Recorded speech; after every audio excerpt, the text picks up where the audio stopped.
各位觀眾朋友，歡迎收睇 Kevin 探門 channel， 我係 Kevin 啊。咁我哋今集咧就嚟拆解我哋中澳喺我哋主城區，即係開發區呢個區域，開發咗一個和苑春府。呢個樓盤咧就喺國慶嗰陣時咧就3號就開放咗營銷中心，咁依家咧就正式對外開賣啦。咁呢個樓盤咧總佔地去到105畝，總戶數去到1800幾戶，就係以剛需嘅戶型為主嚟嘅。呢個地理位置唔算係好靚仔，佢出行會比較方便，但係前提係你一定要有車。我哋去到星河 Coco City 咧，只係3個紅綠燈，7分鐘到8分鐘左右就可以到達。咁富逸城、遠洋商圈、張家邊嘅菜市場呢啲等等，都係呢個樓盤嘅周邊。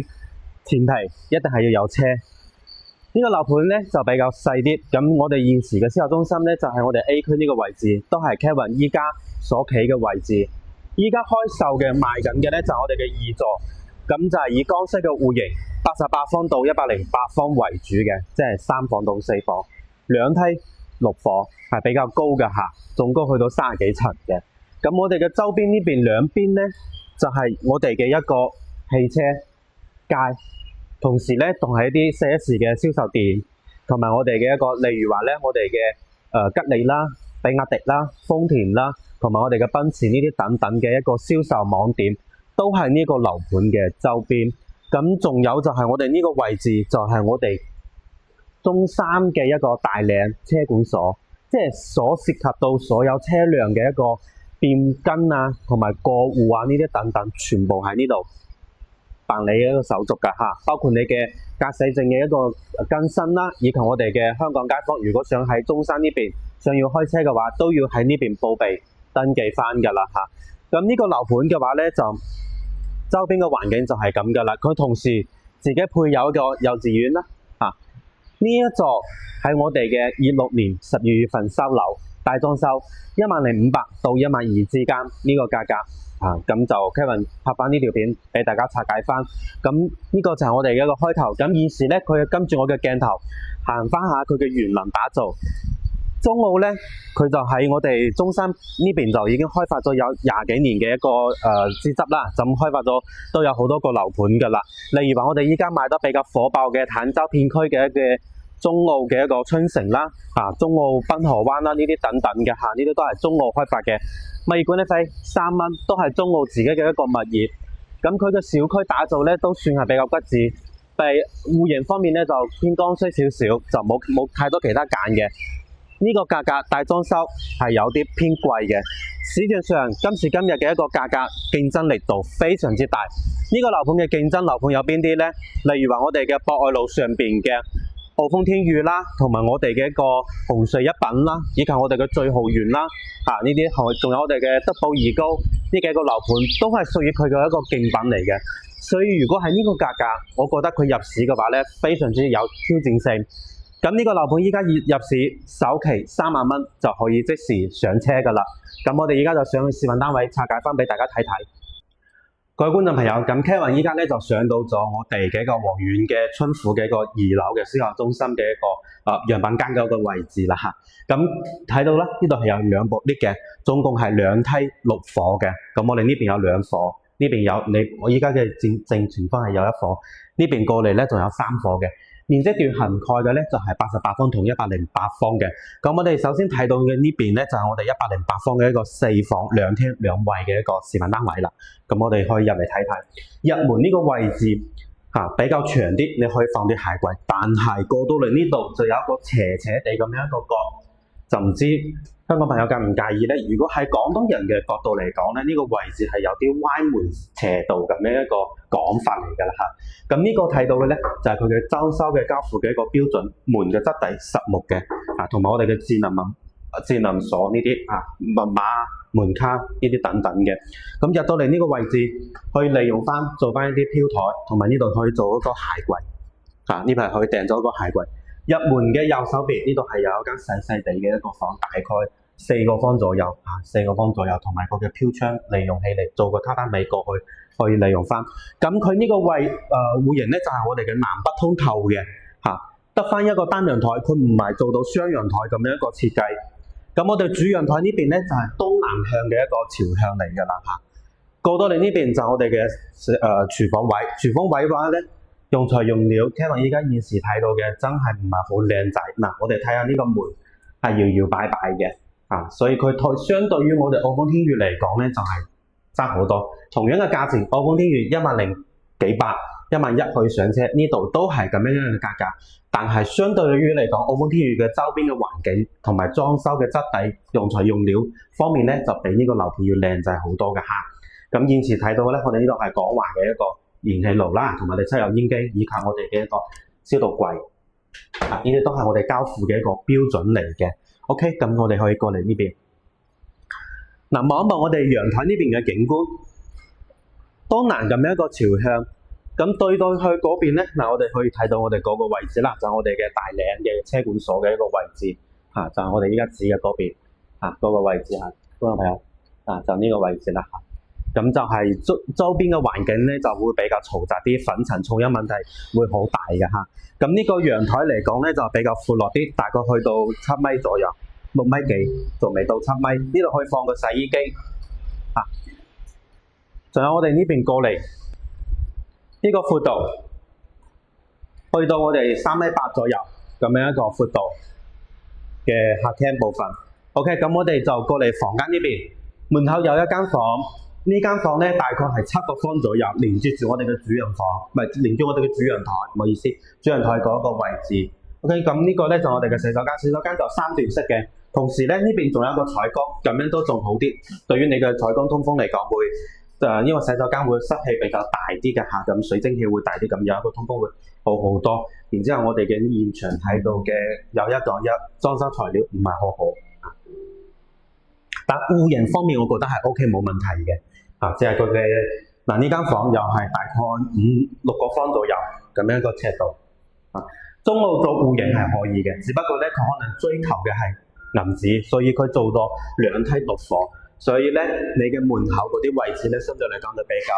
舒適度就差好多㗎啦嚇。呢間就主人房，主人房就都係東南嘅一個床，朝向望住我哋嘅小區園景。咁呢邊過嚟就可以做2排嘅一個衣櫃。呢邊一排，呢邊一排，同埋我哋嘅一個套房入邊嘅套廁。呢個位置咧，可能要到時要揾嘢遮喺呢度起一個門，因為喺我哋香港同廣東嘅一個文化風水角度嚟講咧，呢個水蒸氣唔對住呢個洗手間對住個床唔係好吉利嘅一個講究嚟嘅嚇。OK， 咁呢個就109方，咁我哋再睇睇我哋另外2個，佢88方咧，佢係有2個戶型嘅，一個係南北通透，一個係一個直廳一個橫廳咁樣一個設計嚟㗎啦嚇。咁過到嚟呢邊現場仲有另外一個示範單位，呢個示範單位咧就我哋嘅中規中矩，就例如話好似我哋澳門天悅嘅80幾方一樣嘅咁樣一個正式豎豎地咁樣一個客廳嘅位置。咁現時睇到啦，呢個就係我哋嘅一個廚房位，廚房嘅呢邊咧，佢係做多啲工藝嘅一個講解嘅一個示範嘅。例如話呢個位置係我哋嘅燃氣嘅預留口啦，同埋我哋嘅煤氣預留口，呢個就放嗰個熱水器嘅嗰個位置啦，冷熱呢個管道，以及我哋嘅冷熱水同埋呢邊都有嘅燃氣填縫打底呢啲一個施工嘅一個工藝，以及我哋呢度嘅現場嘅呢啲對講機呢個嗰啲離子咁樣拆幾多片，第一片、第二片、第三片，咁離子打膜佢一層都會得打幾多個底漆咁樣一排個俾你知，包括佢呢度現場嘅水管佈局同埋我哋嘅水電佈局呢啲等等，佢都係現場有工時。呢個有一講一，佢確實係做到比較細緻啲，話俾我哋觀眾朋友睇咧，佢嘅一個施工嗰個狀態。但係用材用料，即係我哋除咗硬件之外，軟件方面嘅用材用料咧，真係唔係好靚仔㗎嚇。咁呢個咧就我哋嘅一個樹廳嘅一個餐廳同客廳嘅一個分佈嘅一個位置啦。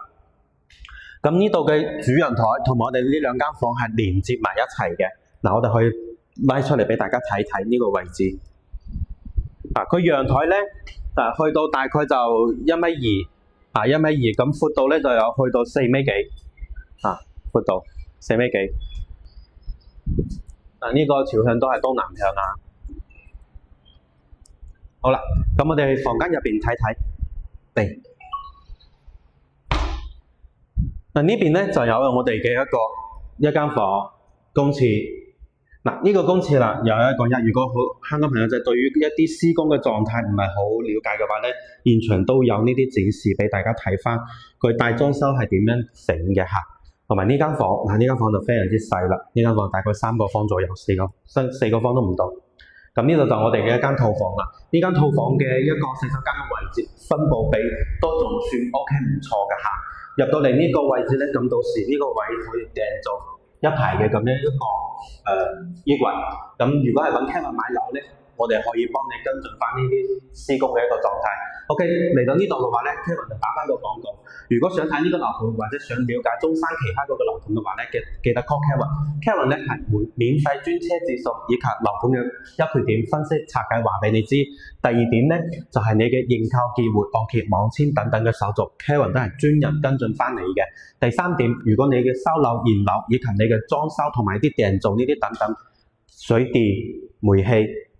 同埋網線入門呢啲等等 ，Kevin 都會專人幫你跟進翻，直到你安心咁入住，咁就係 Kevin 嘅一個服務宗旨嚟㗎啦。好啦，咁呢個咧就係我哋其中一個88方嘅一個示範單位。咁我哋隔離咧仲有另外一個佈局嘅88方，咁我哋可以過嚟呢邊睇睇。